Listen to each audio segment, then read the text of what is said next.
The homeless girl was singing his dead wife's lullaby.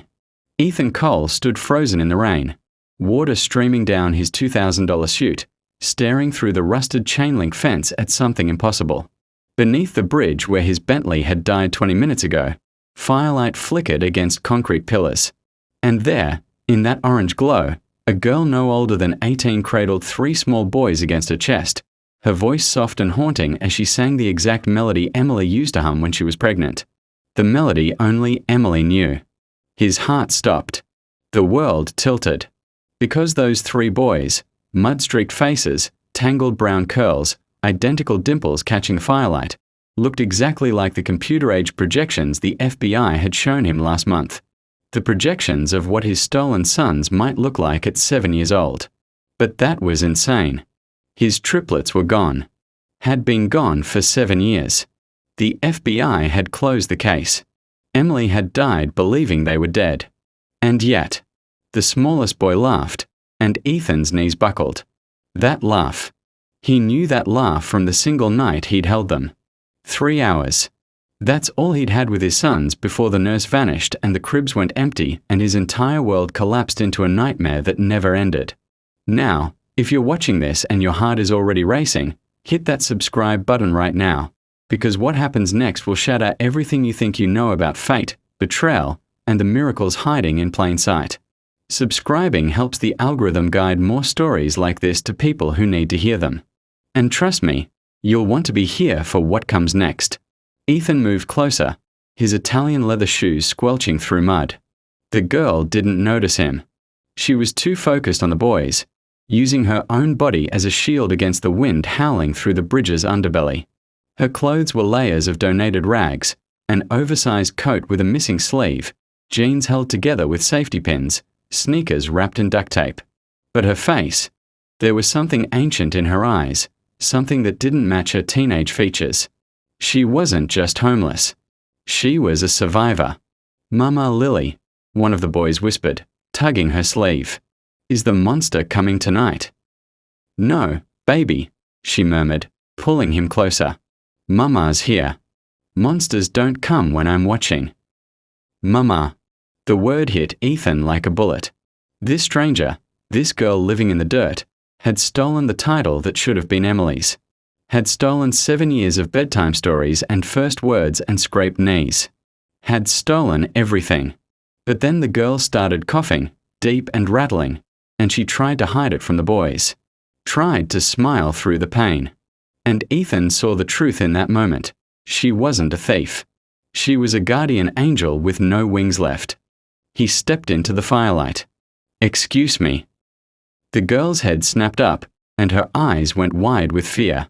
She positioned herself between him and the children, one hand instinctively reaching for a rusted pipe near the fire.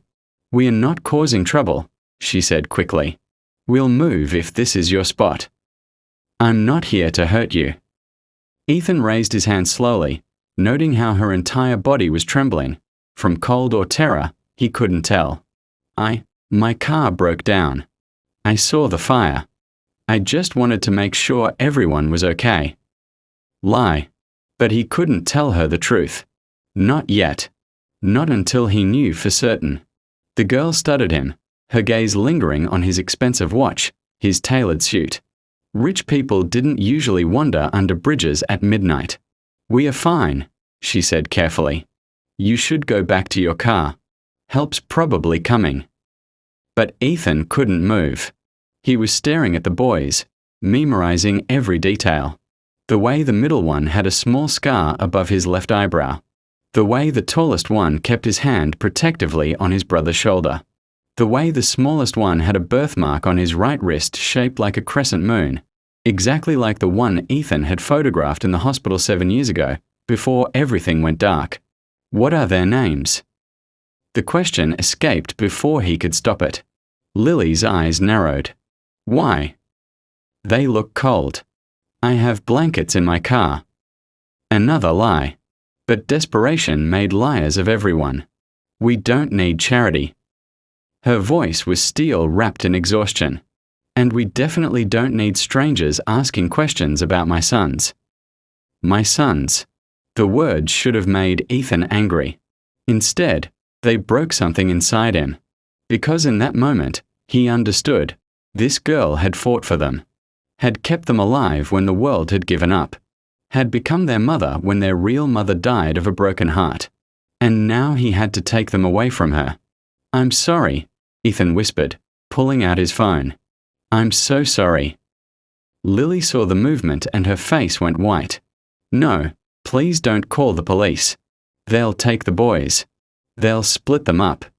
I've kept them together for 7 years. Please." 7 years. The confirmation was a knife twisting in his chest.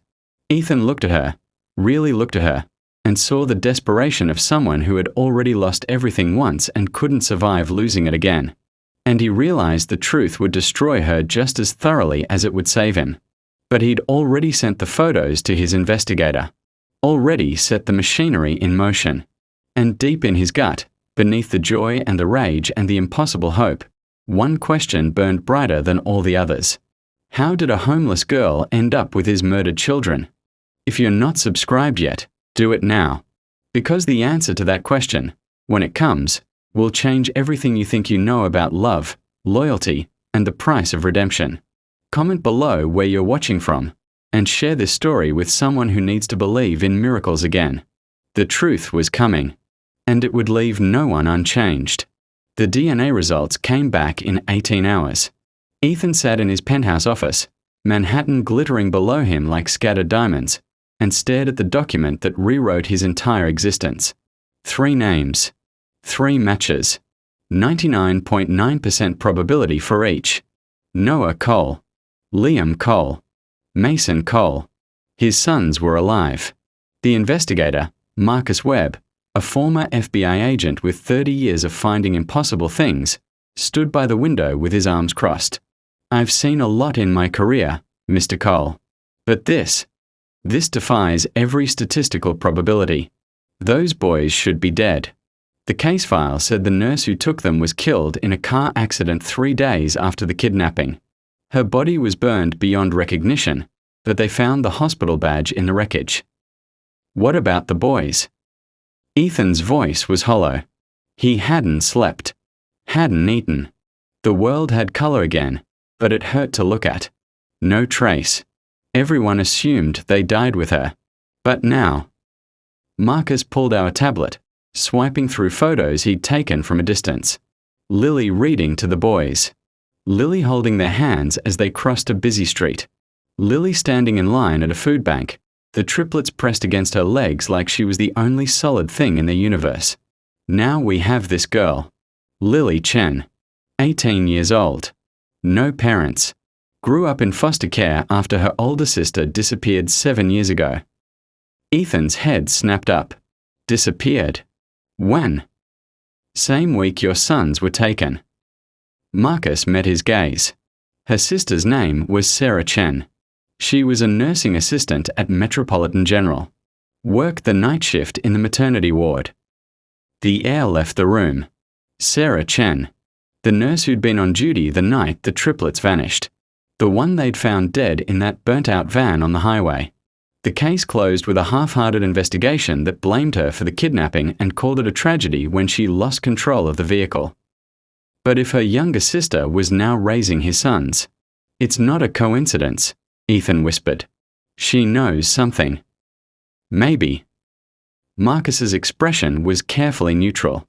Or maybe she's exactly what she appears to be, a kid who found 3 abandoned babies and did what she thought was right. The question is, what are you going to do about it? Ethan stood, his reflection staring back at him from the floor-to-ceiling windows. He looked like a ghost of himself. 7 years of grief had carved trenches in his face, turned his hair silver at the temples, hollowed out his eyes. Emily's death 2 years after the kidnapping had finished what the loss of his son started. He'd become a machine, building his empire higher while his humanity crumbled to dust. And now, beneath a bridge, 3 7-year-old boys were sleeping on cardboard, not knowing their father was one of the richest men in America. "I'm going to bring them home," Ethan said quietly. "But I need to know the truth first. I need to know how they ended up with her." If you're watching this and your mind is racing with questions, you're not alone. Hit that like button and drop a comment telling me what you think happened to those babies 7 years ago. Because what's coming next will make you question everything you thought you knew about trust and betrayal. And subscribe, because supporting this channel means stories like this reach the people who need hope the most. The next evening, Ethan returned to the bridge disguised in worn jeans and a donated jacket, carrying bags of food from a local shelter. He'd spent the day researching Lily's life, and what he'd found had shattered him piece by piece. She'd been 11 when her sister vanished, spent 7 years bouncing between foster homes, running away from 3 of them. First arrest at 13 for stealing baby formula. Second arrest at 15 for breaking into an abandoned building. But the police reports told a different story than the charges suggested. She wasn't a criminal. She was a child trying to keep 3 toddlers alive in a city that didn't care if they existed. She'd worked under the table at restaurants, slept in subway stations, taught herself to forge documents so the boys could eat at school programs. She'd been beaten twice by men who thought a teenage girl with no home was easy prey, and both times she'd fought back hard enough to leave scars. She wasn't a victim. She was a warrior, and she'd done it all for his sons. When Ethan reached the bridge, Lily was scrubbing the boys' faces with bottled water, getting them ready for bed. They were giggling, playing with sticks like they were swords, and the sound of their laughter hit him like a physical force. These were his children, his blood, and they had no idea he existed. Need some help? Ethan called out, keeping his voice gentle.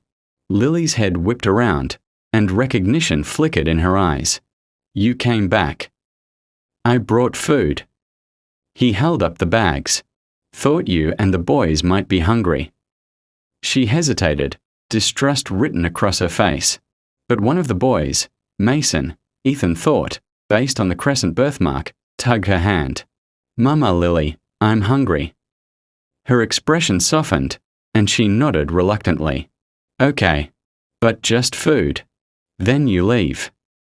They sat around the fire, the boys devouring sandwiches like they hadn't eaten in days. Ethan watched them, memorizing the way Noah ate slowly, savoring each bite. The way Liam shared half his sandwich with his brothers without being asked. The way Mason kept glancing at Lily to make sure she was eating too. They loved her. Completely. Unconditionally. And Ethan realized with crushing clarity that taking them from her would be the second worst thing that ever happened to them. How long have you been out here? He asked Lily quietly. She didn't look at him. Does it matter? It matters to me. Why? Her voice was sharp, defensive. You feel guilty? Rich guy sees poor kids and wants to fix his conscience. No. Ethan's throat tightened. I see a girl who's given up everything for 3 boys who aren't even hers. And I want to understand why. Lily was quiet for a long moment. Then, so softly he almost missed it, because someone had to. And in those 4 words, Ethan heard the entire story of his son's survival. He was about to speak when Lily suddenly stood, her body going rigid. She was staring at something beyond the firelight, her hand instinctively pulling the boys behind her. Run, she whispered. Ethan turned and saw 2 figures emerging from the shadows. Men in dark coats, moving with purpose. And Lily's face had gone white with a terror that looked like recognition. Not again, she breathed. Please, not again. Then she grabbed the boys and ran into the darkness, leaving Ethan standing alone as the men stepped into the firelight, their eyes fixed on the direction she'd fled. One of them smiled. Found them. Ethan didn't think. He ran. His body moved on pure instinct, chasing the sound of Lily's footsteps echoing through the labyrinth of concrete pillars and rusted scaffolding beneath the bridge. Behind him, he heard the men splitting up, their boots heavy against the gravel. Hunters closing in on prey they'd been tracking for 7 years. But why? Why now? He rounded a corner and nearly collided with Lily. She was pressed against a pillar, the 3 boys clutched against her chest, her hand clamped over Mason's mouth to muffle his frightened whimpers. In the dim light filtering through cracks in the bridge above, Ethan could see her face, not just fear, but the bone-deep terror of someone who'd seen this nightmare before. Who are they? Ethan whispered. Her eyes locked onto his, wild and desperate. You need to leave. Now. If they see you with us. I'm not leaving 3 children with armed men chasing them. They're not after you. Her voice cracked. They're after the boys. They've always been after the boys. The words hit him like ice water. What do you mean, always? But before she could answer, a voice echoed through the darkness. Smooth. Educated. Wrong in a way that made Ethan's skin crawl. Lily Chen. It's been a long time. The man stepped into view 30 feet away, his expensive shoes clicking against concrete. He was older, maybe 50, with silver hair and a face Ethan almost recognized. 7 years of running. 7 years of making this so much harder than it needed to be. I'm impressed, truly. But it ends tonight. Lily's entire body was shaking. Stay away from them. You know I can't do that. The man's smile was gentle, almost paternal, which somehow made it more horrifying. They were never yours to keep. Your sister understood that in the end. Well, almost understood it. Ethan's blood turned to ice. This man knew Sarah. Had been there when she died. My sister died saving them from you, Lily spat, and suddenly Ethan understood. This wasn't a kidnapping interrupted. This was a kidnapping that never ended. The man sighed like a disappointed teacher. Sarah was protecting the wrong people. She didn't understand what those children represent, what they are worth. His eyes shifted, landing on Ethan for the first time, and something flickered across his face. Surprise. Then calculation. And you. I know you. Ethan stepped forward, positioning himself between the man and Lily. I don't know who you are, but those children are worth $300 million to the right buyer. The man's smile widened. Or did you think this was about ransom? About hurting some billionaire's feelings? He laughed, the sound echoing off concrete. This was always about genetics, Mr. Cole. About what your bloodline represents to people who understand the value of perfect specimens. The world tilted. Specimens. They wanted to sell his sons like livestock. If you're watching this and your heart just stopped, you're feeling what Ethan felt in that moment. This isn't just a story about kidnapping. It's about something far darker. Subscribe right now, because what's revealed in the next few minutes will make you understand why some evils hide in plain sight, wearing expensive suits and respectable faces. Drop a comment if you think you know who this man is, because the answer is closer to home than anyone could imagine. You're insane, Ethan breathed. I'm a businessman. The man straightened his cuffs casually. Your wife had fertility treatments at Metropolitan General. Very expensive treatments. Very experimental. The triplets weren't just lucky genetics. They were the result of cutting-edge genetic enhancement. Do you have any idea what certain organizations would pay for children with their DNA markers?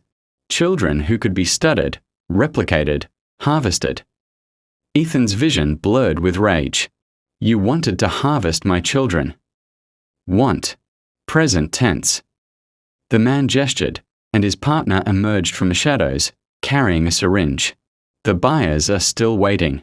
And unlike 7 years ago, we don't have a problematic nurse getting in the way. Lily's voice was barely a whisper. Sarah found out what you were planning. She saw the paperwork in your office. She was always too curious for her own good. The man's expression didn't change. Just like you. But at least she had the decency to die quickly.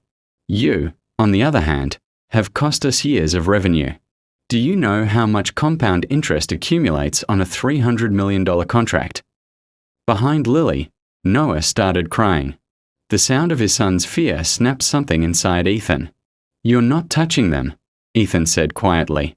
Then, louder, Marcus. Now. Floodlights exploded across the underpass. 6 former Special Forces operatives that Marcus had positioned an hour earlier materialized from the darkness, weapons trained on the 2 men. Ethan had planned this the moment he'd left the bridge yesterday. He hadn't survived in business this long by walking into situations unprepared. The man's smile finally faltered. "You think this ends here?" he hissed. "You think I'm the only one? There are others, Cole. Others who know what those boys are worth. You'll spend the rest of your life looking over your shoulder, wondering who's coming for them next." "Then I'll look over my shoulder forever," Ethan said. "Because they're my sons. And I protect what's mine." Marcus emerged from the shadows, phone already to his ear, speaking rapidly to police contacts.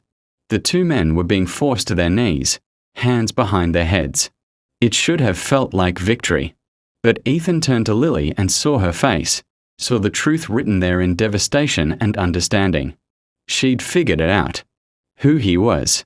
What this meant. "You're him," she whispered. "You're their father." The boys looked between them, confused. Mason tugged Lily's sleeve. "Mama, Lily? What's happening?" Her voice broke. "I don't know, baby." Liam, the oldest, the one who Ethan had already recognized as the protector, stepped forward. His small face was set with a determination that looked exactly like Ethan's own. "Are you going to take us away from Mama, Lily?" And Ethan realized with crushing clarity that the worst part of this night wasn't the men who'd hunted his sons for 7 years.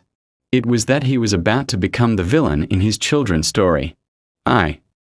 He couldn't finish the sentence.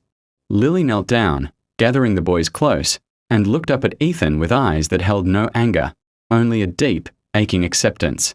"They deserve to know who you are," she said softly. "They deserve the life you can give them." "And what about what they deserve from you?" Ethan's voice was raw. She closed her eyes. "I was never supposed to be permanent. I was just keeping them safe until someone could do it better." "There is no one better," Ethan said, and meant it with every fiber of his being. Police sirens wailed in the distance, growing closer. The man on his knees started laughing, a sound like breaking glass. "You still don't understand, do you, Cole? The moment those boys enter your world, they become targets again. Everyone will know what they are, what they are worth. At least in the shadows, they were invisible." He was right, and Ethan hated him for it. But more than that, he hated that 7 years ago, his money and power hadn't been enough to protect his family.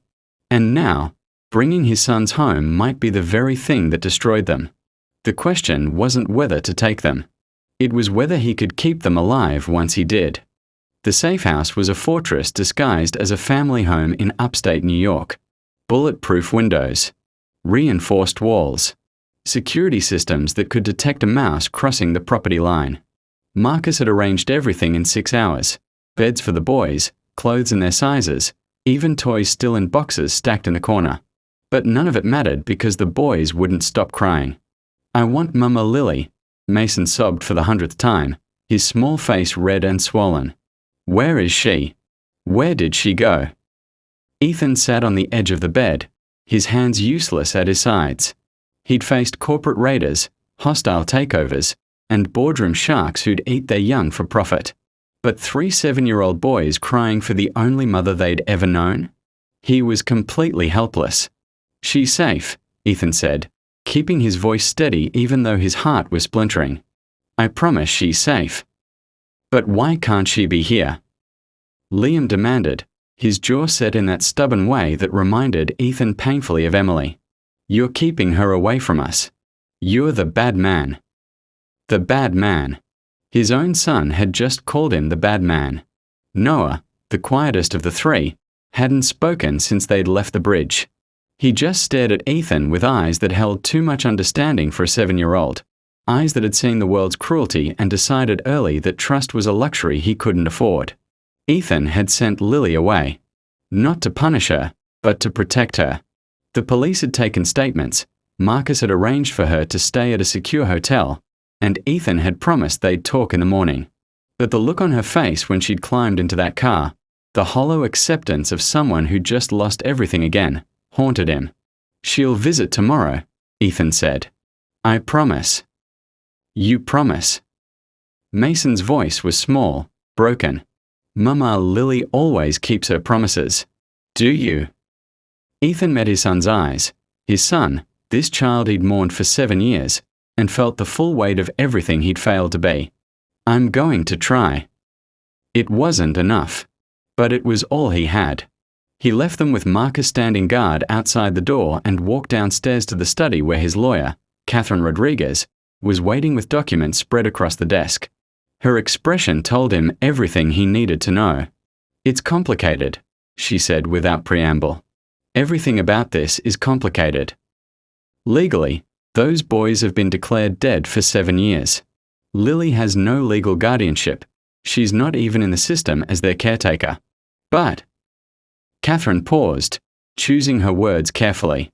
Emotionally, psychologically, in every way that matters, she's their mother. And if you try to cut her out completely, you'll traumatize them in ways money can't fix. Ethan sank into a chair. I'm not trying to cut her out. I'm trying to keep all of them alive. Then you need to bring her into this. Officially. Catherine slid a document across the desk. Joint custody arrangement. You provide the resources, the security, the legal protection. She provides everything they actually need. Stability. Love. The only parent they've ever known. Joint custody with an 18-year-old homeless girl. Ethan's voice was hollow. The courts will never approve it. The courts will approve whatever we convince them to approve. And here's what we'll tell them. Lily Chen saved your sons when every law enforcement agency in the country failed. She kept them alive, healthy, and loved for 7 years with nothing but determination and sacrifice. She's a hero, not a liability. Ethan looked up sharply. You believe that, don't you? He did. God help him, he did. If you're watching this and you're not subscribed yet, do it now. Because what happens next will redefine everything you think you know about family, sacrifice, and the courage it takes to admit when you need help. Comment below if you think Ethan is making the right choice, and share this with someone who needs to understand that family isn't always about blood. Sometimes it's about who shows up when everyone else walks away. The next morning, Ethan brought Lily to the safe house. She walked through the door like someone entering a dream she didn't trust, her eyes scanning every corner for threats or tricks. She was wearing new clothes, jeans and a sweater Marcus had bought, but she still looked like someone who expected the floor to disappear beneath her feet. Where are they? She asked immediately. Upstairs. They didn't sleep. Ethan hesitated. They cried for you all night. Pain flashed across her face. Then why did you take me away from them? Because I needed to think. I needed to understand what happens next. What happens next is you take your sons and I disappear, Lily said flatly. That's how this story ends, right? The billionaire gets his happy ending and the homeless girl goes back to nothing. No. Ethan's voice was firm. That's not how this ends. He handed her the document Catherine had prepared. Lily stared at it, uncomprehending, until Ethan explained. Joint custody. You and me, together. I provide the security, the resources, the legal protection. You provide what I can't, the connection they need, the mother they love. Lily's hands started shaking. You're not serious. I've never been more serious about anything in my life. Ethan stepped closer. I can give them money, education, opportunities, but I can't give them 7 years of memories. I can't give them the person they trust most in this world. And if I try to erase you from their lives, I'll destroy the very thing that kept them whole. Tears streamed down her face. Why would you do this? You don't even know me. I know you raised my sons when I couldn't. I know you sacrificed everything for children who weren't yours by blood but became yours by choice. And I know that makes you more their mother than genetics ever could. Footsteps thundered on the stairs. All 3 boys appeared, stopping short when they saw Lily standing in the foyer. For one suspended moment, no one moved. Then Mason whispered, "Mama Lily." She dropped to her knees, arms open, and they crashed into her like waves against a shore. She held them, crying into their hair, whispering promises that Ethan knew she'd die to keep. And Ethan understood something fundamental in that moment. He hadn't lost his sons 7 years ago. They'd been saved by someone braver than he'd ever been. But as he watched them cling to Lily, Catherine's words from earlier echoed in his mind. She'd said something else before he'd left for the hotel. Something that had seemed less important than the custody arrangements. Ethan, about the man they arrested last night. Marcus identified him from fingerprints.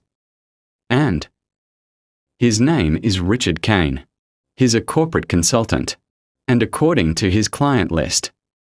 She'd paused, her face pale. He's been working for your company for 12 years.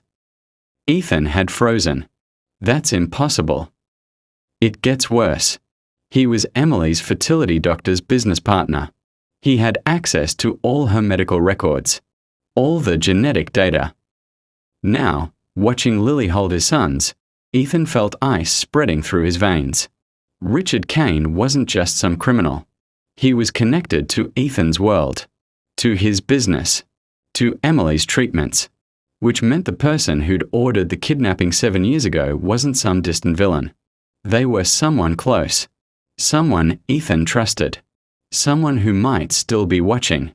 Ethan spent 3 days turning over stones in his own company, looking for the snake hiding underneath. Marcus worked 18-hour shifts pulling records, interviewing employees, tracking financial trails that led into shadows. And with every hour that passed, the picture became clearer and more terrifying. Richard Kane wasn't just connected to Ethan's world. He'd been woven into it deliberately, methodically, like a parasite burrowing toward a heart. Look at this timeline, Marcus said, spreading documents across the dining table while Lily put the boys to bed upstairs. 12 years ago, Kane approached your company offering consulting services on international expansion. You didn't hire him directly. He was recommended. By who? Marcus's expression was grim. Your business partner. The man who's been your right hand for 15 years. The man you trusted with every secret, every vulnerability, every detail of your personal life. Ethan's blood turned to ice. No, you're wrong. I wish I was. Marcus pulled out a photograph, Kane and another man shaking hands outside a restaurant, timestamp dated 2 weeks before the triplets were born. The other man's face was clearly visible. David Mercer, Ethan's best friend, his college roommate, the man who'd stood beside him at his wedding, who'd held Emily's hand in the hospital when she was dying, who'd helped Ethan search for the boys until grief made searching impossible. This doesn't prove anything, Ethan whispered, but his voice lacked conviction. Doesn't it? Marcus pulled out more photos. Financial transfers between shell companies. Emails recovered from servers that should have been wiped. And then, the smoking gun. A contract drafted 8 years ago between Kane's organization and an offshore genetics research facility, promising delivery of 3 genetically enhanced male subjects for the sum of $300 million. The contract was signed by David Mercer. Ethan's hands were shaking so badly he couldn't hold the paper. Why? Why would he do this? Money. Your company was worth billions, but Mercer's stake was minority ownership. He was always in your shadow. Marcus's voice was cold, clinical. The genetic research facility wanted subjects for experimental treatments that could extend life, enhance intelligence, cure diseases. Your sons, born from cutting-edge fertility science, were perfect candidates. Mercer saw an opportunity. Sell them to the facility, pocket the money, and blame it on a random kidnapping. When you were destroyed by grief, he'd be positioned to take over the company. But the kidnapping failed. Sarah escaped with the boys. And Mercer spent 7 years looking for them. 7 years of paying Kane to search every shadow, every homeless shelter, every foster system. Marcus leaned forward. But here's what we couldn't figure out until last night. How did Sarah know to run? How did she know they were coming for the babies that specific night? Ethan looked up sharply. What did you find? Sarah's old phone records.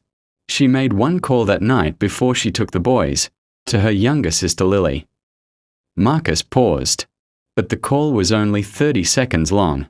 Not enough time to explain everything. Just enough time to say, "They're coming. Run. Protect them." The room tilted. Lily knew. This whole time. "No." A soft voice came from the doorway. Lily stood there, her face pale, arms wrapped around herself. "I didn't know anything. Sarah just said someone was coming to hurt the babies. She said to meet her at the old parking garage on 5th. When I got there..." Her voice broke. The van was already on fire. I pulled the boys out, but Sarah... I couldn't reach her. She stepped into the room, her eyes haunted. She was still alive when I got the door open. Just barely. She grabbed my hand and said, "Don't tell anyone. They'll find them.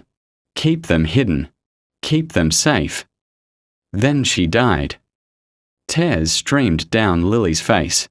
I was 11 years old. I didn't understand. I just knew my sister was gone and these 3 babies needed me. So I ran. I kept running for 7 years because I didn't know what else to do. If you're still watching this, your heart is probably breaking right now. Hit that subscribe button and drop a comment telling us if you think Lily should have gone to the police. Because what you're about to discover will make you question everything you thought you knew about courage, loyalty, and the impossible choices children are sometimes forced to make. Share this story with someone who needs to understand that heroes don't always look like heroes. Sometimes they look like scared kids doing their best in an impossible world. Ethan stood slowly, his entire body vibrating with rage. David did this. He killed Sarah. He tried to sell my sons. He destroyed Emily. His voice dropped to something deadly. And he's been in my house, around my children, pretending to grieve with me. "There's more," Marcus said quietly. "Mercer's been tracking our investigation. He knows we found Kane. He knows we are getting close. Where is he now?" That's the problem. He disappeared 18 hours ago. Emptied his bank accounts, wiped his devices, vanished. Marcus met Ethan's eyes. He's running. But men like Mercer don't run without a plan. As if summoned by the words, Ethan's phone buzzed. Unknown number. He answered, putting it on speaker. "Ethan." David's voice was smooth, familiar, poisonous. "I imagine you've figured it out by now. I'm impressed. I didn't think you'd find the connection so quickly. Marcus must be earning his paycheck. Where are you?" Ethan's voice was lethal. "Somewhere your security can't reach. But that's not what this call is about." David paused. "It's about the boys. You think you've won, but you're still playing the wrong game. Those children are worth more than you can imagine, and there are others who know it. Kane was just one buyer. I have 3 more lined up. And unlike last time, I know exactly where they are." Lily's face went white. "You come near them and I'll..." "You'll what?" David laughed. "Call the police? I've covered my tracks. Sue me. I'm already gone. No, Ethan. There's only one way this ends peacefully. You give me what I'm owed, $2 billion, transferred to the account I'm sending you, and I disappear. The buyers disappear. Your sons get to live normal lives. You're insane if you think. I'm the only thing standing between your children and people who make Kane look merciful." David's voice hardened. "You have 48 hours. After that, the buyers come collecting. And trust me, they don't negotiate. They take." The line went dead. Ethan stood frozen, the phone falling from his hand. Around him, the safe house suddenly felt like a cage. Bulletproof windows and armed guards meant nothing if the person hunting them knew exactly where to look. Marcus was already on his feet. "We need to move them. Now." But Lily wasn't looking at either of them. She was staring at the documents spread across the table, her expression strange, distant, like she was remembering something buried deep. "Lily." Ethan's voice was sharp. "What is it?" She looked up, and her eyes held something terrifying. Not fear. Recognition. I know where David is, she whispered. Sarah told me something before she died. Something I didn't understand until right now. Her hands were trembling. She said, "The devil hides where angels sing." I thought she was delirious, but she wasn't. What does that mean? Lily's face was pale. There's only one place Sarah would call that. The place where she grew up. Where we both grew up before our parents died. She met Ethan's eyes. The old cathedral on Riverside. It's been abandoned for 15 years. But underneath it. She swallowed hard. There's a network of tunnels. Miles of them. Sarah used to hide there when things got bad. Marcus was already pulling up blueprints on his tablet. She's right. The tunnels connect to the subway system, the old pneumatic mail tubes, even the water treatment facility. Someone could live down there for months without being detected. It's the perfect hiding place, Lily said quietly. And if David knows about it. She didn't finish the sentence. She didn't have to. Because they all understood, David wasn't running. He was waiting, planning, preparing for one final move. And somewhere in those dark tunnels, the man who destroyed everything Ethan loved was deciding which monster to sell his children to. The abandoned cathedral stood like a broken tooth against the night sky, its stained glass window shattered, its stone wall strangled by ivy. Ethan approached on foot, Marcus and 3 security specialists flanking him, while Lily remained at the safe house with the boys and a dozen armed guards. She'd wanted to come.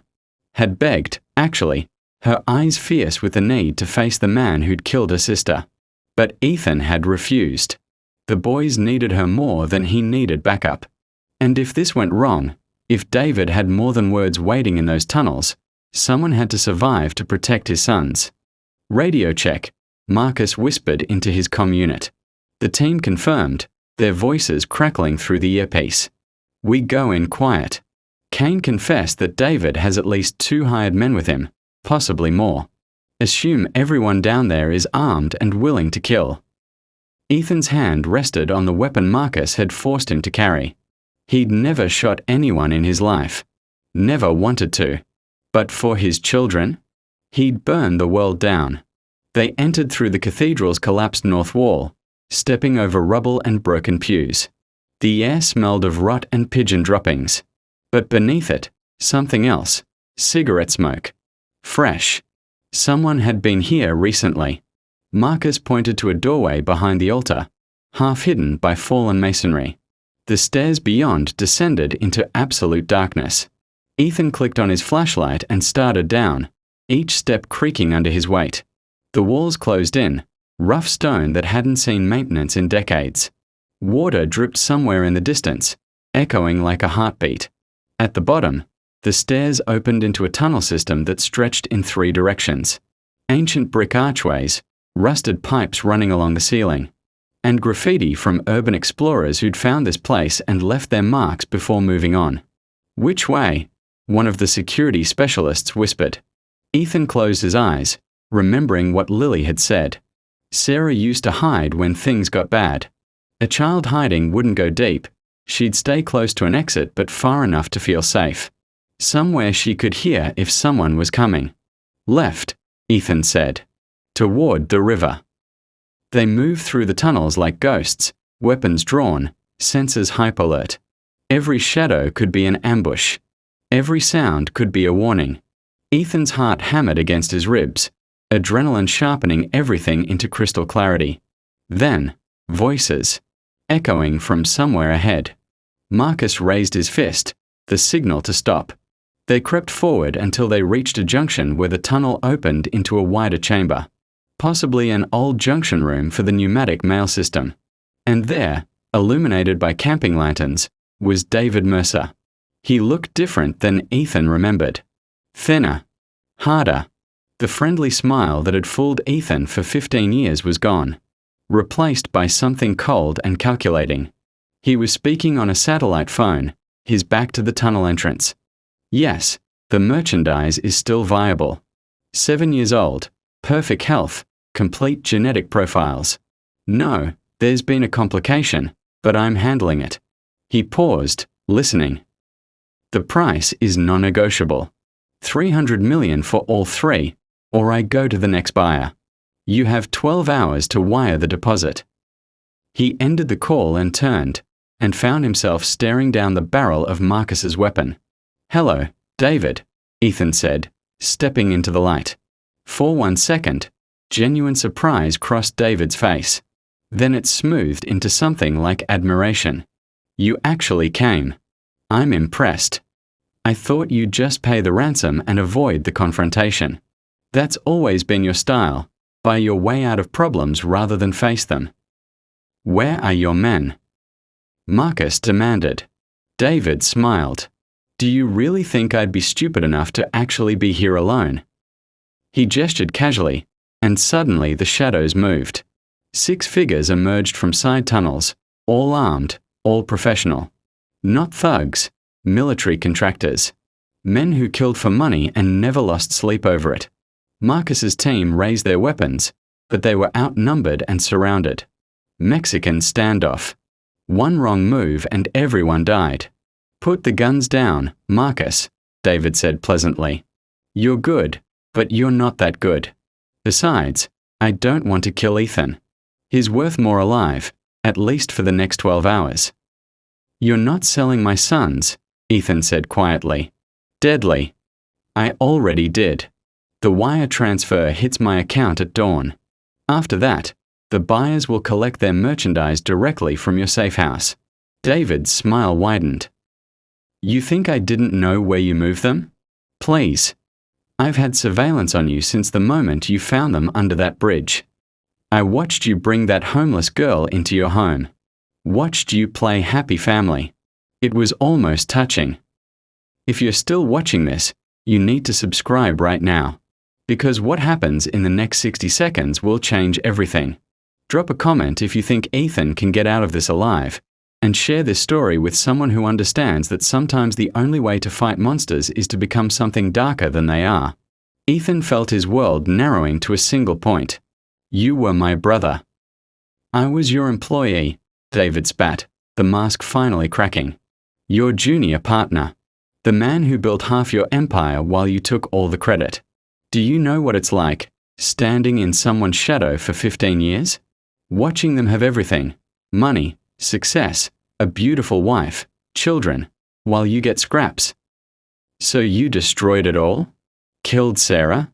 Murdered Emily with grief?" "Emily destroyed herself," David said coldly. "I just provided the catalyst. And Sarah, she was collateral damage. She should have stayed out of it." Something snapped inside Ethan.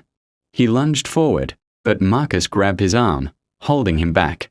David's men raised their weapons, fingers on triggers. "Careful," David warned. "You're upset. I understand. But think about this logically.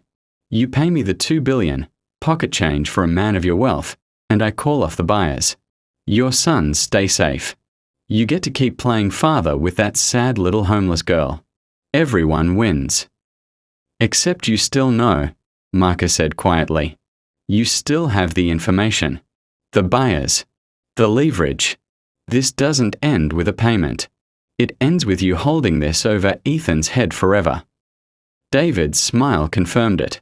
"Smart man. Yes, I suppose it does. But what choice do you have?" "This one," said a voice from behind David. Everyone turned. Lily stood in the far tunnel entrance, holding a phone aimed at David. On the screen, a live video stream showed everything. David's confession, his threats, his admission of murder. And at the bottom of the screen, a notification, broadcasting to 47,382 viewers. David's face went white. "What have you done?" "I called the police," Lily said, her voice shaking but determined. "And the FBI. And every news outlet in the city. And I started a live stream 10 minutes ago when I followed you down here. Turns out, billionaire kidnapping conspiracies get a lot of viewers really fast." She'd followed them, despite Ethan's orders, despite the danger, because she understood something he didn't. The only way to beat a man who thrived in shadows was to drag him into the light. "You stupid girl," David hissed. "You just signed those boys' death warrant. The buyers will come for them now. They'll—" "The buyers are being arrested as we speak," Marcus said, his own phone lighting up with messages. Interpol had their identities. They just needed proof of the conspiracy. Lily just gave it to them. "It's over, David." Sirens wailed in the distance, growing closer. David's men looked at each other, then slowly lowered their weapons. Mercenaries had no loyalty beyond payment, and fighting their way through federal agents wasn't worth the price. David stood alone, surrounded, everything he'd built collapsing around him. "You don't understand what you've done," he whispered. "The genetic data, the research, it's worth billions. Others will come. There are always others." "Then we'll fight them too," Ethan said. "But this time, I won't be alone."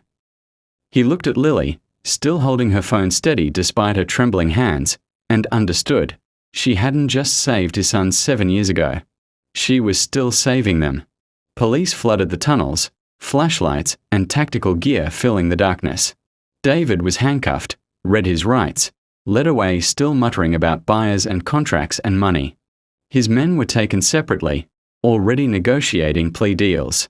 When it was over, when the tunnels were finally empty except for Ethan, Marcus, and Lily, they stood in silence. Then Lily's phone rang. Unknown number. She answered, her face going pale as she listened. "What?" Ethan demanded. "What is it?" She looked up, and her eyes held pure terror. "Someone just sent me a photo," she whispered, "of the boys, asleep in their beds, taken 5 minutes ago." She turned the phone around, showing them the image. 3 children sleeping peacefully. And in the corner, barely visible, a shadow that shouldn't be there. Beneath the photo, a message. Mercer was just the middleman. We are the real buyers. And we always collect what we purchase. They moved faster than thought itself. Marcus was on the phone before Lily finished speaking, barking orders to the security team at the safe house. Ethan ran, his legs burning as he climbed the cathedral stairs 3 at a time, Lily right behind him. The drive back was a blur of red lights and screaming sirens, police escort clearing the road while Ethan's world collapsed into a single prayer. Please. Not again. Please. The safe house looked peaceful when they arrived. Lights on. No signs of struggle. But Ethan knew better now. Monsters didn't announce themselves. They smiled. They waited. They wore the faces of people you trusted. Marcus's hand stopped him at the door. "Let my team clear it first. Those are my sons. And rushing in blind gets them killed." Marcus's voice was iron. 30 seconds. Give me 30 seconds. The longest 30 seconds of Ethan's life. Then Marcus's voice crackled through the comm. Clear. All guards accounted for. Boys are safe in their room. But sir, you need to see this. They found the guards unconscious but alive, drugged with something that would leave them with headaches but no permanent damage. Professional. Precise. Someone who wanted access without casualties, which meant they'd come for a purpose other than immediate violence. Ethan burst into the boys' room. All 3 were sleeping peacefully, Noah clutching a stuffed bear, Mason's arm thrown over Liam's shoulder. Alive. Safe. Untouched. But on the nightstand, where it shouldn't be, sat a small wooden box. Lily saw it and went rigid. That's Sarah's jewelry box. The one our mother gave her before she died. I lost it 7 years ago in the fire when... Her voice broke. Someone's been keeping it. All this time. Marcus carefully opened the box. Inside, a flash drive, a handwritten letter on yellowed paper, and a photograph. The photo showed 2 young women, Sarah Chen and someone else. Someone Ethan recognized with a jolt that stopped his heart. His wife, Emily. The letter was in Sarah's handwriting, dated the day before the kidnapping. To whoever finds this, if you're reading it, I'm probably dead. I tried to do the right thing. I tried to protect them. But there are forces here bigger than one nurse can fight. The truth is this: Emily Cole wasn't just another patient. She was part of something called Project Genesis, a genetic enhancement program funded by a coalition of biotech companies, military contractors, and private investors. They promised her healthy babies after years of infertility. What they didn't tell her was that her children would be designed, enhanced, made into something more than human. The triplets aren't just genetically gifted. They're engineered for accelerated learning, disease resistance, extended lifespan, enhanced cognitive function. They're worth billions not because of what they are now, but because of what they'll become. Perfect specimens for replication. For study. For harvesting. I discovered the program by accident. Found the files. Saw the contracts. Emily never knew. They lied to her about what the treatments really were. And when I tried to tell her, they came for me. Told me to keep quiet or I'd disappear. That my little sister would disappear too. I couldn't let them have these babies. Couldn't let them turn 3 innocent children into lab experiments. So I took them. And if you're reading this, it means I failed to get them far enough away. Please, whoever you are, keep them hidden. Keep them safe. Don't let them become what those monsters want them to be. Let them be children. Let them be human. And tell my sister I'm sorry I couldn't keep her safe too. Sarah Chen. Lily was sobbing, clutching the letter like it could bring her sister back. Ethan's hands were shaking so badly he could barely hold the flash drive. Emily had been part of this. She hadn't known, but her desperation for children had made her vulnerable to people who saw life as a commodity. The flash drive, Marcus said quietly. We need to see what's on it. They plugged it into Marcus's laptop. The files were extensive: medical records, genetic profiles, contracts, names of investors, and video footage. Security camera recordings from the fertility clinic showing Emily's treatments, the injections, the modifications being made to the embryos before implantation. She'd been lied to, betrayed, used. And at the bottom of the file directory, one folder stood out: current assets. Marcus opened it. Inside were surveillance photos taken over the past week. The boys at the safe house. Lily reading to them. Ethan tucking them in. Every intimate moment photographed and catalogued. And a document titled Extraction Plan. The plan was simple, brutal, efficient. Wait until the Mercer situation resolved. Let Ethan think he'd won. Then take the boys during transport to their new permanent residence. 3 injection sites marked on each child's photo, sedatives that would render them unconscious in seconds. A helicopter waiting at a private airfield. A lab in Switzerland prepared to receive them. Scheduled for tomorrow morning. 8 hours from now. They're giving us a chance to surrender, Marcus said, reading between the lines. They sent the photo and the box as a message. We can take them anytime we want. Give them up peacefully, or we take them violently. Over my dead body, Ethan growled. That can be arranged, said a voice from the doorway. Everyone spun. A woman stood there, mid-50s, elegant in a tailored suit that probably cost more than most people's cars. She looked like someone's sophisticated aunt. She looked harmless, but her eyes were dead. My name is Dr. Helen Voss, she said pleasantly. I'm the director of Project Genesis, and I'm here to negotiate the return of our property. If you've made it this far, you need to subscribe immediately. This is it, the moment where everything comes down to one impossible choice. Comment below what you would do in Ethan's position, and share this story because sometimes the truth about what happens to desperate people needs to be heard. This isn't just entertainment. This is a mirror. They're not property, Lily said, stepping between Dr. Voss and the sleeping boys. They are children. They are investments, Dr. Voss corrected. 7 years of research and development. Billions in genetic patents. The foundation of technology that will reshape humanity. And they belong to the consortium that funded their creation. Emily didn't consent to this, Ethan said.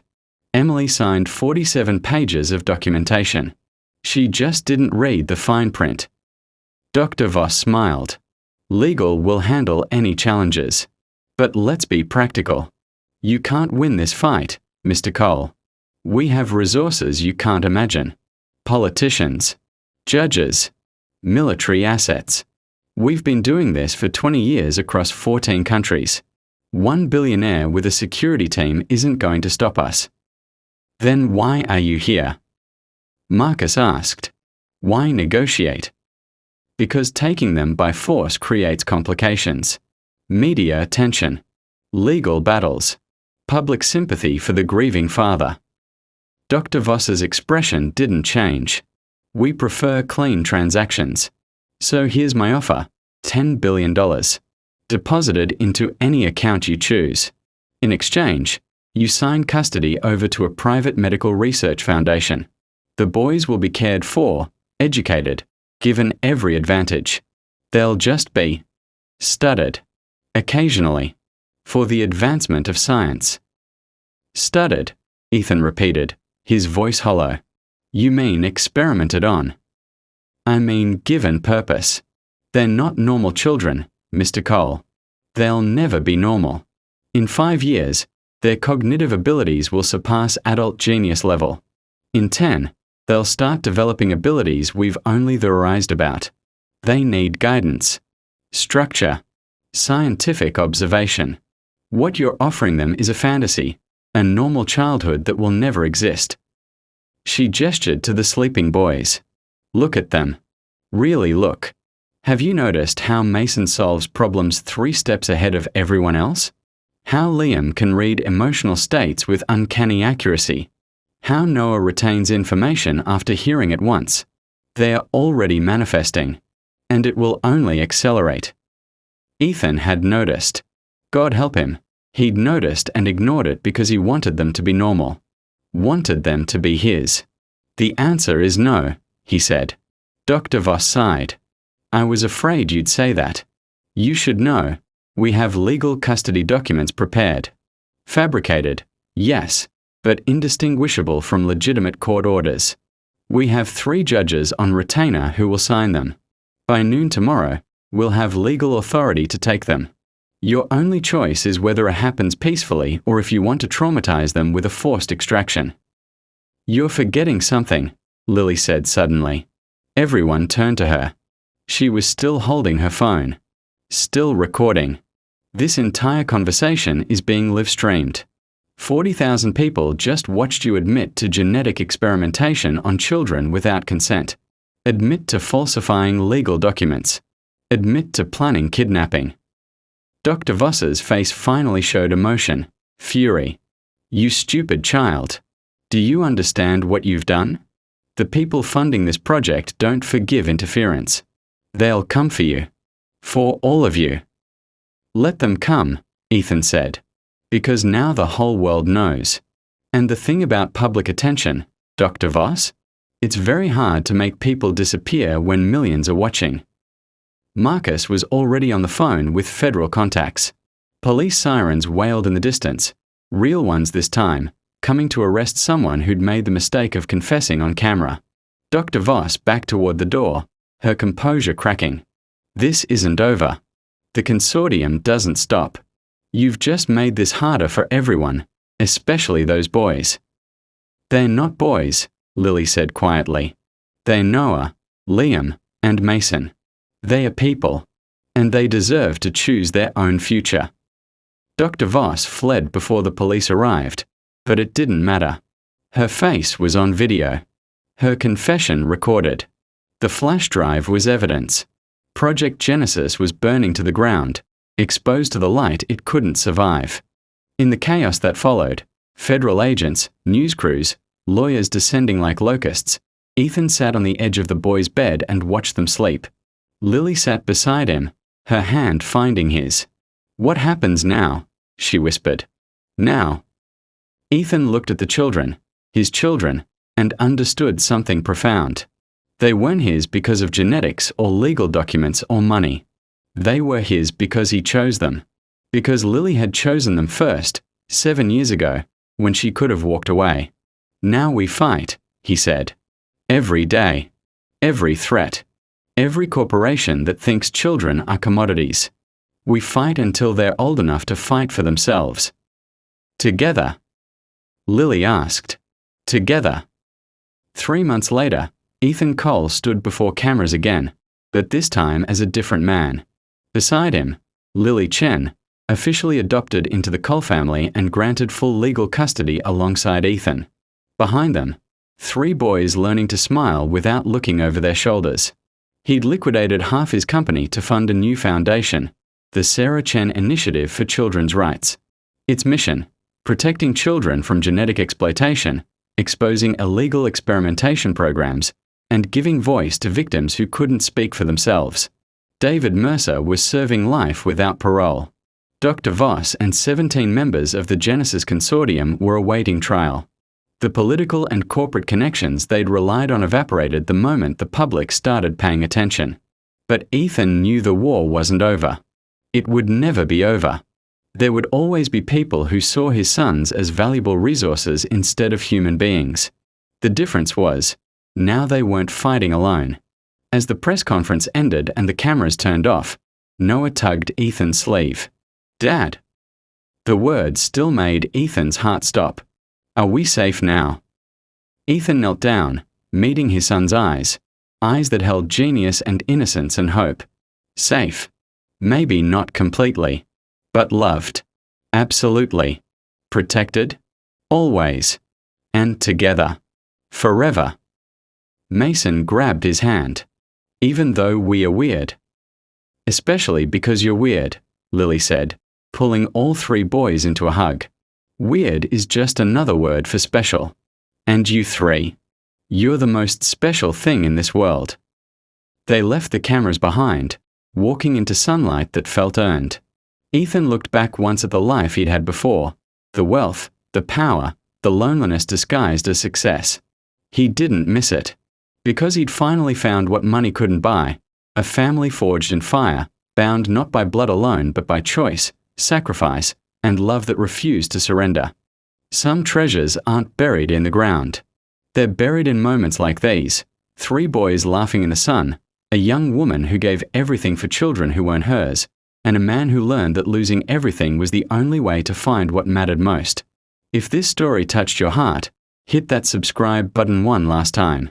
Share it with someone who needs to believe that redemption is possible, that love is stronger than greed, and that families aren't always born. Sometimes they're built by people brave enough to fight for them. Comment below what this story meant to you. And remember, in a world that tries to put a price on everything, some things remain priceless. The truth lives forever in the souls brave enough to protect it.